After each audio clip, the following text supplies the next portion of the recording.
Comment nous approchons-nous de la table du Seigneur? À n'importe quel moment. Elle porte des noms différents. La table du Seigneur, le repas du Seigneur, la Sainte Communion, et ainsi de suite. Ce n'est pas autant le nom que nous lui donnons que la signification qu'elle a pour nous, qui est la chose importante. Savons-nous que chaque fois où nous nous approchons de la table du Seigneur, elle signifie pour lui que nous mettons notre main tout à nouveau dans son alliance, en disant « Je me tiens dans ma relation de mariage avec le Seigneur ». Ce pain signifie que je suis une seule chair avec Christ. Nous sommes un seul corps en lui, et son corps même est représenté par ce pain. Pour Dieu, la loi du mariage au commencement avait été « Ils deviendront une seule chair ». Genèse 2,24. Jésus a dit ceci en parlant du pain et mon corps, Matthieu 26,26. Lorsque nous prenons le pain, nous disons en fait « Je suis un seul corps avec Christ ». C'est la relation du mariage. Lorsque nous prenons la coupe qui symbolise son sang, nous déclarons deux choses. Je partage la seule et même vie avec lui. Sa vie est ma vie, et cela s'est accompli par une alliance en son sang. Telle est la signification profonde de la table du Seigneur. Est-ce là ce que nous déclarons chaque fois où nous nous approchons d'elle? C'est l'épouse qui dit « Je demeure dans l'alliance, je suis un avec mon Seigneur ». Nous chantons souvent « Jésus mon berger, mon époux, mon ami », et c'est la nature de notre union avec lui. C'est là réellement ce que signifie être un chrétien. Oh, puisse notre christianisme être délivré de tout ce qui serait moindre que cela. Mais lorsque la relation a été établie dans son sang, son but commence. Nous sommes à lui pour son plaisir, et non pour le nôtre.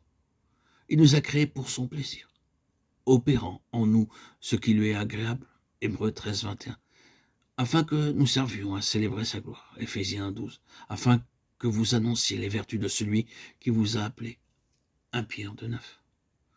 Et cela embrasse la vie chrétienne. C'est pourquoi il nous a attirés par les liens de son amour, et c'est la raison de notre union avec Christ, que nous soyons à son plaisir, qu'il trouve son plaisir en nous. Le moment arrive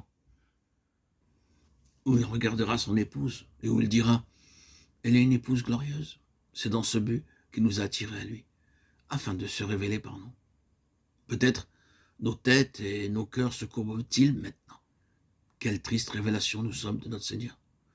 Nous sommes loin de révéler Christ, mais il prend un grand soin de nous. Il est vrai que ce n'est pas chose facile, et il ne rend pas la tâche facile. Il semble qu'il nous mette souvent dans des situations difficiles afin que nous manifestions sa gloire. Il avait été donné à Paul une écharpe dans la chair, un ange de Satan pour le souffleter, 1 Corinthiens 12, 7. Savons-nous ce que cela signifie, avoir une écharpe dans la chair? Et un ange de Satan qui nous soufflette sans cesse.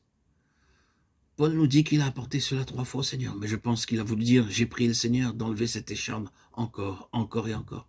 J'ai supplié le Seigneur d'enlever cette écharpe et de détruire ce messager de Satan. Mais il m'a dit « Ma grâce te suffit, car ma force s'accomplit dans la faiblesse. » 2 Corinthiens 12, 9.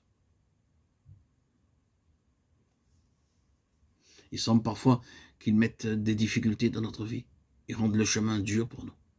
Et ensuite, dans la grâce qu'il nous témoigne, nous le glorifions.